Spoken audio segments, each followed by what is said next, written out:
Hi, I'm Zoe Desmond, the founder of Frolo, the award-winning app for single parents that features both community and dating modes. And I'm also co-author, along with my wonderful friend Rebecca Cox that I made through Frolo, of the book How to Be a Happy Single Parent.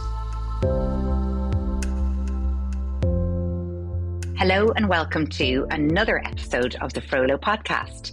Today, I am really excited to be joined by Amy Goff. Amy is a trauma-informed coach and author of My Lockdown Baby book. Amy, so lovely to speak to you on the Frolo podcast.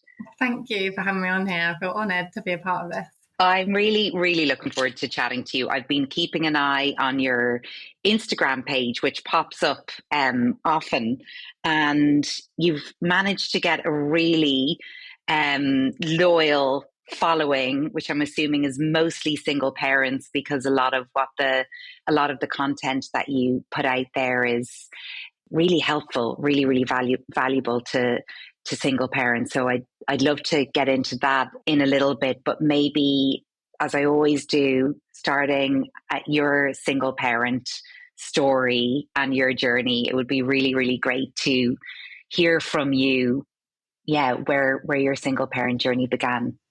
Cool. So I have been a single mum almost 5 years now. It's gone so quick, but a lot has happened in that time. So as I guess most people say, you never imagine this is how your life is going to go. I was in a long-term relationship and then married, and very much planned to have a little boy. Well, not little boy, little baby. To have a little boy, Frankie, who was born just before lockdown back in 2020. And then when he was 6 weeks old, I split from his dad.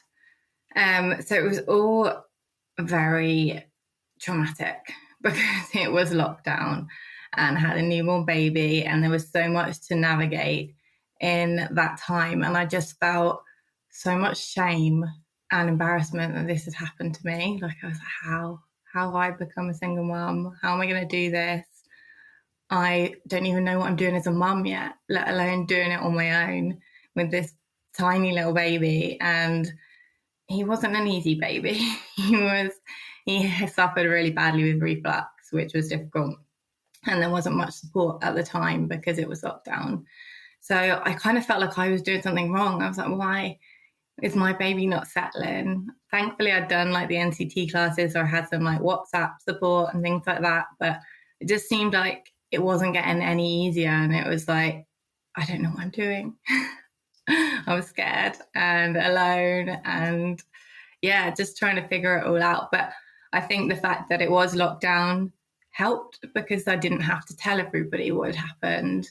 And I was kind of able to stay in this bubble of this secret initially that nobody really needed to know that I just split up and I was on my own. And that sounds like a mix of extremely challenging circumstances, and I can only relate it to my own experience, because my son was one when our relationship broke down, and I relate to everything that you said.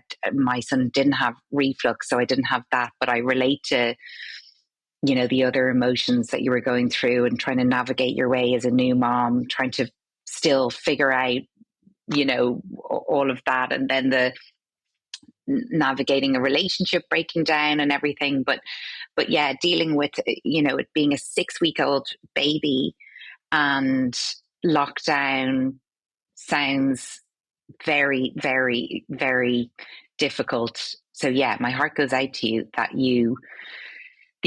you were launched into single parent life under those circumstances. And can I ask, was it a shock, or was the relationship breaking down for a while, or how were things between you and your ex initially? It was a shock. I won't go into the details, but it kind of quite quickly went downhill when we had our son. To process, I don't feel like I think my body was just kind of in shock, and the fact that I had Frankie with everything that he had going on, probably gave me that distraction of focus to just think about him, because that's all I had to keep us both alive and get through this and survive this sleep deprivation, that I don't really think for a while kind of really thought about what was happening outside of that. It was just, how do we get through this period? And it was probably, I think for so long I was just like going. And I think it was only when like the divorce process, everything takes such a long time, probably when I left the family home and started again, that's when it kind of was like, oh wow, this has all happened. And it kind of hits you like everything that you've been through. And sometimes through telling others as well, it's when it's like, oh, okay, that was quite a lot, but I did it. And that's kind of why I feel obliged to kind of share where I've got to, and to help others to know that it's not, you're not gonna feel like that forever, and you're not alone, and you will get through and come out the other side. And I think it was the most painful and hard experience of my life, but it's completely changed me as a person, that I kind of feel, it's strange to say, but grateful in a way that happened, because I don't think I would be the person I am today and have the strength and the kind of confidence that I've gained through doing all of this. I love that. Amen. Amen to that. And I really relate to what you said there. I feel the exact same. But of course, at the time, it was, felt like rock bottom. But I think it's very helpful to others early on in the journey to hear that, and to, just those words from another single parent who's been at that rock bottom place, who can say with absolute reassurance and certainty, it is going to be okay. It's going to get better. And here's what helped me. And, this might help you too. So yeah, I think it's so important. So what kind of support did you have, or was everyone still in the family home together, or was it you on your own with your baby, or how did that all work? I did move to my mum's for a period of time. So I had support from her. And everyone was doing Zoom calls and everything and things at the time. So the virtual support and WhatsApp groups, things like that I had.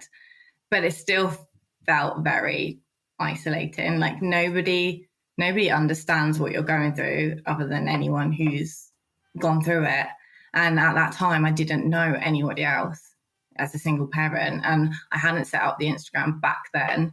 And it just felt like it was just me. And I just remember the pain. Like it was just quite painful. It just felt like how to deal with it all. And it just, you can't see a way out. You just feel like you're always going to feel like this when it hurts so much. And I think for anybody who is in that, I think just don't try and have it all figured out. You just have to focus on one day at a time, because I couldn't have planned where my life is now back then, because you can't even see how you're going to get through the day, let alone what's going to happen next year. And you don't know how things are going to go. But you do get there and you do figure out, because you have no choice. So you make it work. So what were the things that helped you get through it? How did you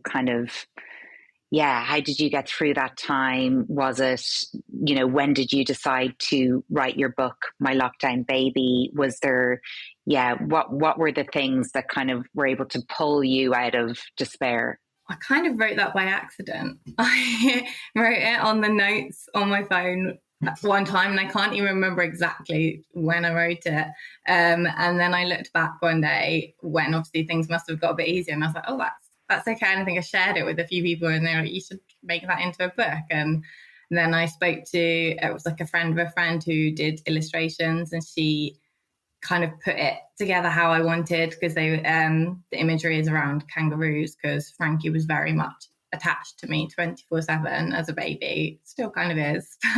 He just lived like in a sling. So that's kind of where that came from. I think the things that helped me was probably having a focus on the things that I could control, because so much, I think somebody maybe said it to me at one point, like you have to let go of the things you can't control, because they feel so big at the time. that you can't see the things that you have got control of, which is actually so much more. But when those things are so overwhelming, your focus is just there, and you just feel like that's when it feels like there's no way out. So when you start to move your like direction and look at the things that you have got control over, you feel more empowered, and you feel like you can do something about it, and you can change the situation that you're in. Definitely. And tell me about your Instagram account, because as I mentioned at the beginning of this chat, it seems that, yeah, you obviously created this Instagram account and, yeah, started putting out content that clearly has resonated with single parents. So what happened there?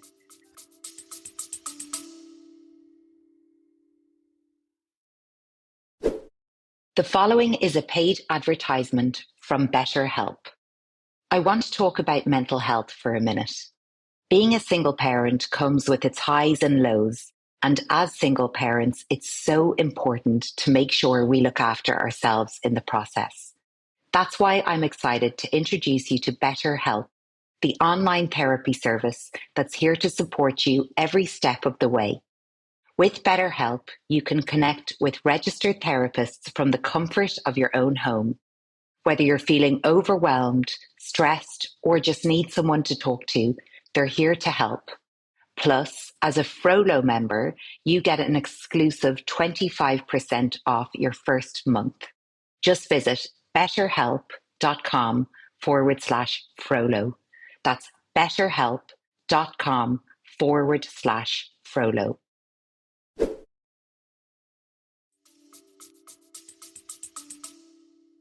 So initially, it was a lot to do with Franklin's reflux, because I was just trying to get some help and figuring out how I could make him happier and more settled and get us both some more sleep. So it was out of kind of sheer desperation. And then obviously through that, I was kind of putting myself out there to say I am a single mum. And there was other women that would start reaching out to me and sharing their experiences. And I think it just kind of naturally grew. I didn't really have a plan with it of like what I was doing.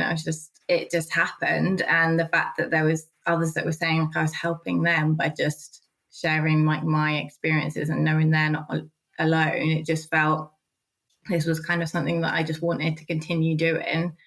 And then I wanted to do more with it, because I was like, how can I help other women and other people, parents in this situation? So that's when I went on to do the trauma coaching course, so that I could actually give something back. And part of it was helping myself as well, because there's so much that you have to process, and within that course it was so good that you had the healing process that you work through in order to help others. So what is the trauma coaching? How does it work? So it's about supporting women. I do work with women. I have worked with men, but it's mainly single mums who trauma is more about not necessarily the event, but what we make it mean about ourselves. So often, through being cheated on, abused, hurt, you interpret that you're not good enough. There's something wrong with you. And there comes all these feelings of shame, guilt, and blame. So it's about, and it just becomes a cycle of, because you're trying to fix that problem and trying to find a way out, you almost get stuck going over and over again of what happened. So it's about trying to help people to process that and understand that what happened wasn't their fault, and work through that piece of self-forgiveness and focusing on the things that they can to help them feel more empowered and confident to move forward. And is it like a kind of therapy situation, or is there a certain amount of sessions that you expect that somebody needs, or does it depend on the individual? Yeah, it depends on the individual. I generally would do around like 6 sessions together. And it's a bridge between coaching and therapy, because I've trained in brain spotting therapy as well. So that helps process the trauma somatically through the body. And we do a lot of work with the nervous system in helping to get out of survival mode, because when something traumatic happens, often your body stays in that state of reacting as if it's still happening. So you're constantly being triggered, especially when often, you have co-parenting. You've got to co-parent with someone and they might have been the person that hurt you. So it's helping them to work through those triggers so that they can, no matter what happened and no matter how the relationship is now, you can still have a better working relationship with them and feel more confident in yourself to be able to move forward.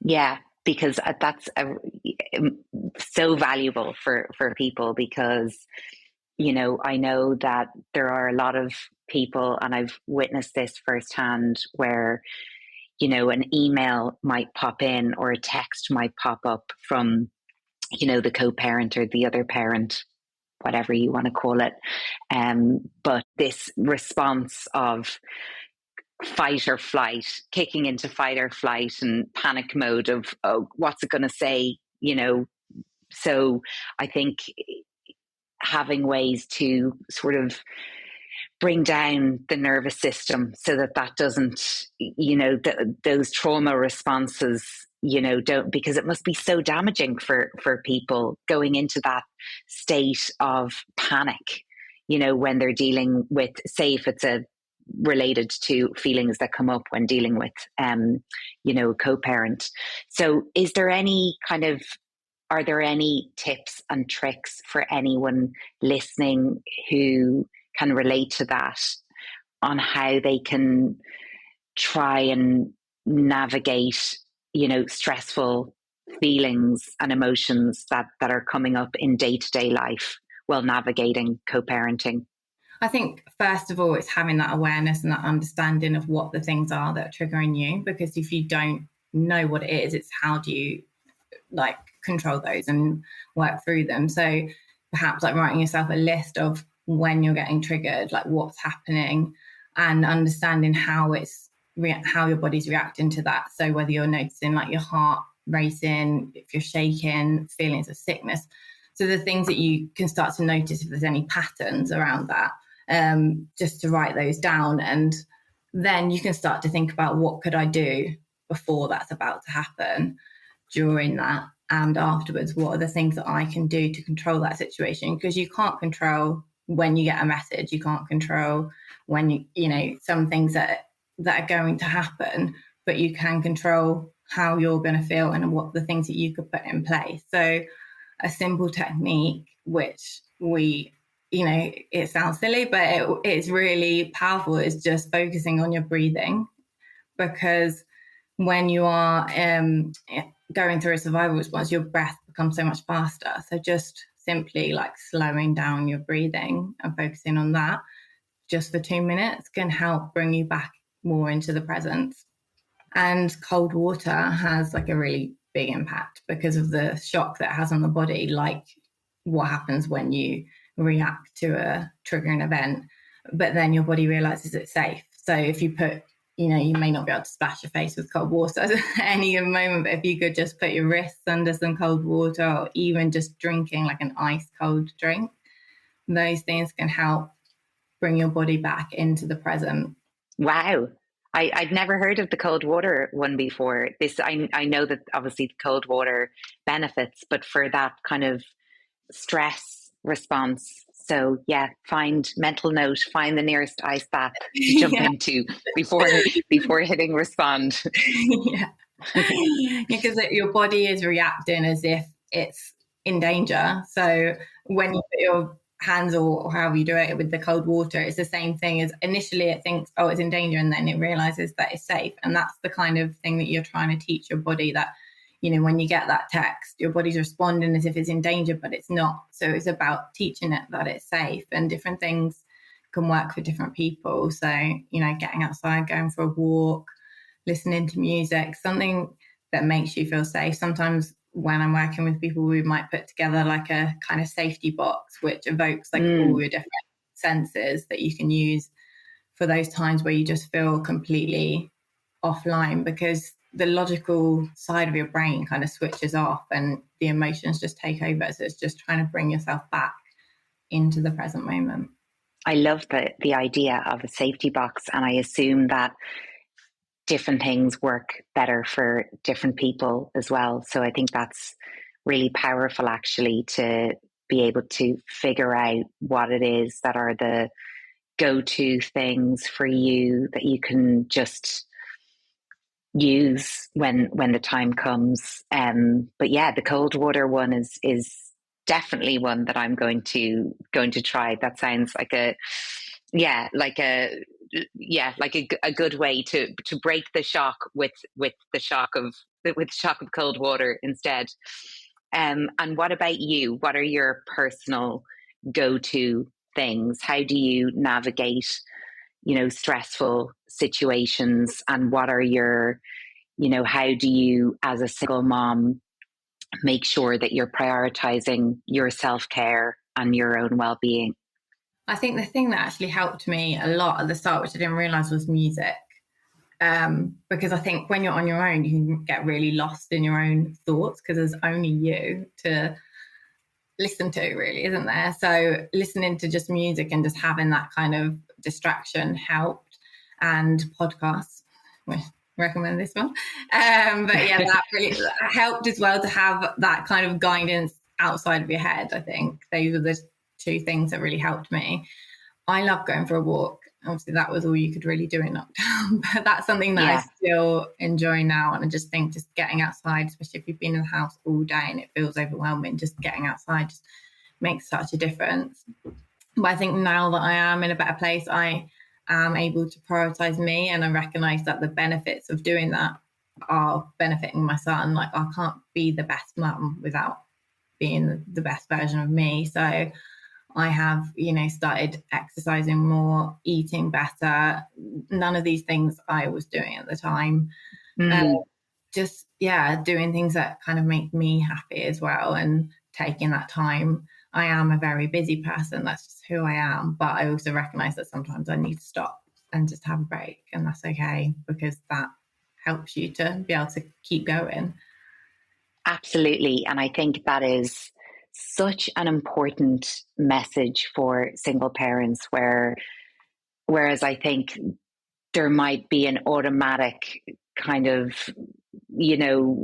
martyr syndrome with sometimes of people go, oh, I just can't, I must prioritize the kid, which means that, I must be tired all the time and always doing something and never give. But exactly as you said, I think it's so important to make sure that we are prioritizing our self-care and our well-being, because then, it does impact, it does benefit our kids, and it's good for them to see that we're being, have healthy behaviors towards ourselves as well. So I think that's so important. And it's something that I think a lot of us single parents need to be remind ourselves of as well.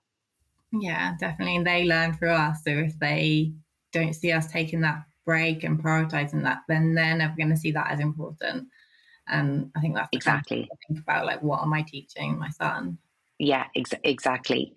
How would you say that you have changed, or have you changed? Do you think you've changed as a person since before you became a single parent? And if so, in what ways? I think I have just kind of just got to know myself better. I think being on your own, you have no kind of, you spend so much time with yourself.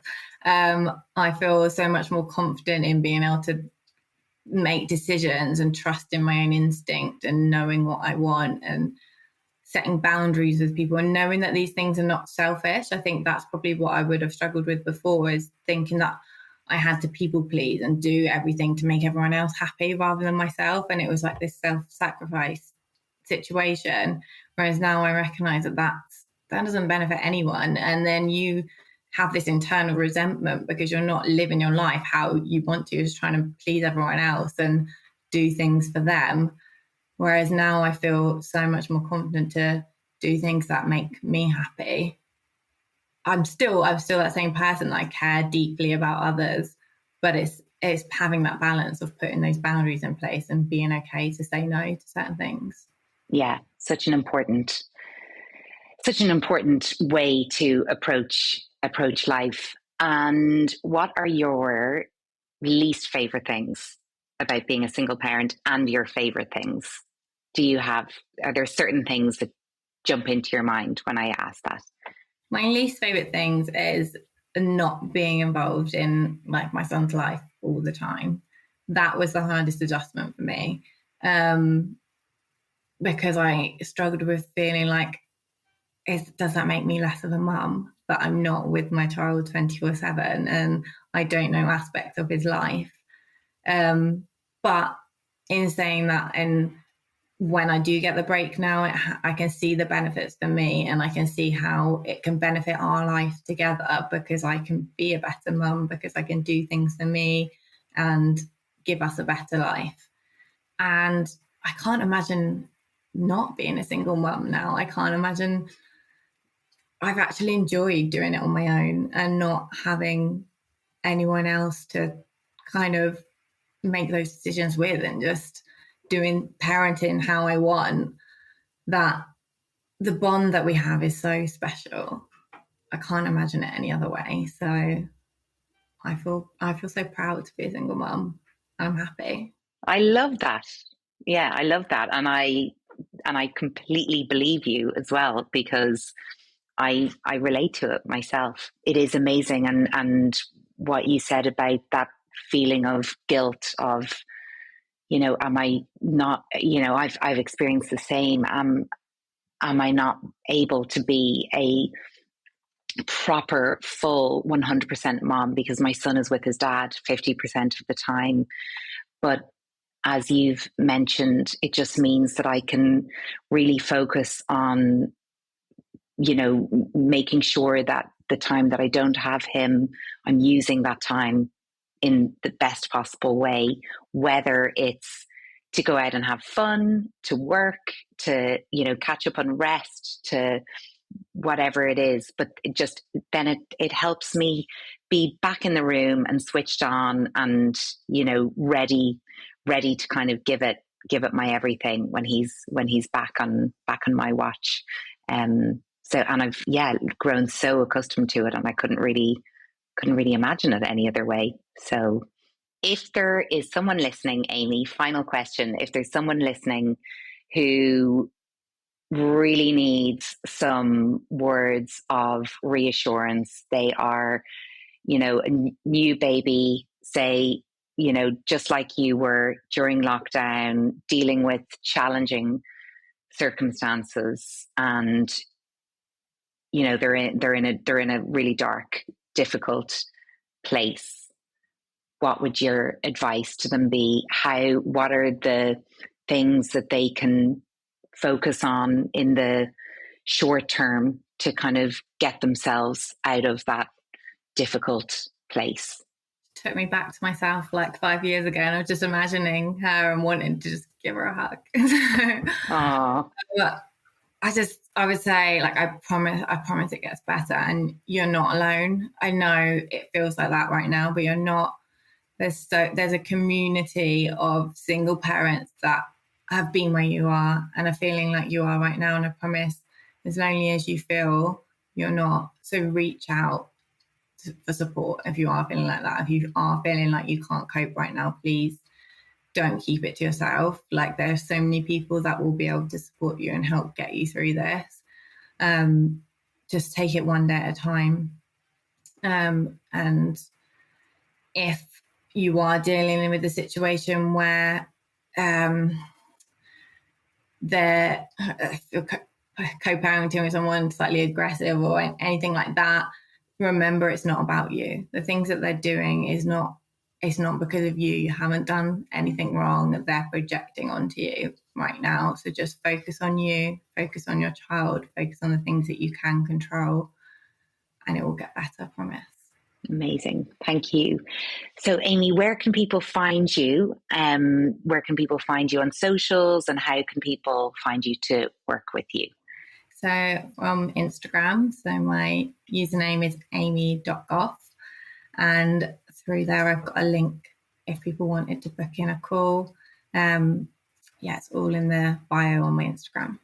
Amazing. And we'll put all of that in the show notes anyway.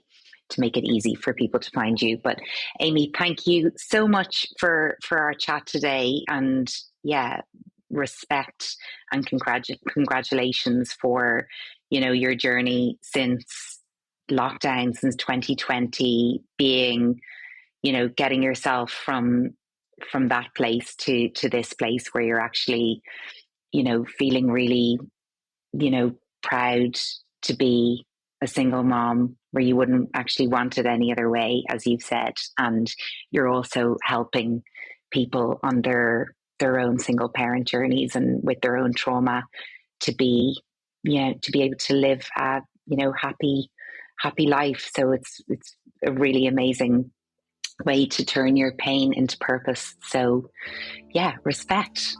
And thank you for joining me. Thank you so much for having me on here. I appreciate it. And that's a wrap for this week. I hope you enjoyed this week's episode. If you did, then I have one small favour to ask. Please can you take a minute to subscribe to the Frolo podcast and give us a rating and review? This really helps other single parents who might benefit from it find us. The Frolo app, which is fully user verified for user safety, is available on the Google Play Store and the App Store, and you can find out more info and download links at www.frolo.com or follow us on Instagram at Frolo app. And you can purchase your copy of our book, How to Be a Happy Single Parent, at all the major book retailers. Until next time, have a great week.